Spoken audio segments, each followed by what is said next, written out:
নমস্কার।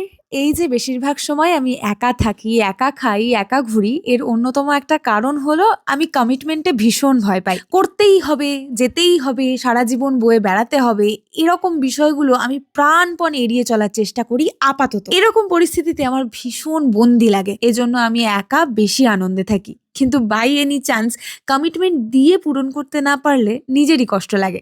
এই যেমন আজ ঐশ্বর্যদীর খুব শখ হয়েছিল যে শাড়ি-টাড়ি পরে সেজেগুজে মাদাসাটে খেতে যাবে আমায় নিয়ে। কারণ এবছর সম্ভবত আর দেখা হবে না। আমার জন্মদিনের সময়ও দেখা হবে না। কিন্তু আমি কোনোভাবেই সারাদিন কথা রাখতে না পেরে সন্ধেবেলা ওকে নিয়ে কৃষ্ণনগরের প্রাণকেন্দ্র পোস্ট অফিস মোড়েই খানিক পাক খেলাম। পৌষ মাস পড়ে গেছে, মাসের প্রথম পৌষকালী পুজোর প্রস্তুতি তুঙ্গে। মায়ের মুখখানা দেখে মনটা জুড়িয়ে গেল। সাথে এই বাচ্চা মেয়েটির অপূর্ব নৃত্য পরিবেশনা। হা হয়ে দেখলাম। দেখে বোঝাই গেল নাচটা মেয়েটার প্যাশন। অনেক বড় শিল্পী হও। অনেক অনেক শুভেচ্ছা তোমার আগামী পথ চলার জন্য। আমার মতো তোমার স্বপ্নগুলো পড়াশোনার অজুহাতে যেন চাপা পড়ে না যায়। অনুষ্ঠান দেখে চা ফির স্পেশাল ঠেকুয়া আর ফ্রাইড মোমো খেয়ে পৌঁছে গেলাম সান্যাল মার্কেটে। পরবর্তী সফরের জন্য শেষ মুহূর্তের কিছু কেনাকাটা বাকি ছিল, সেগুলো সেরে আরেকবার মাকে দর্শন করে বাড়ি।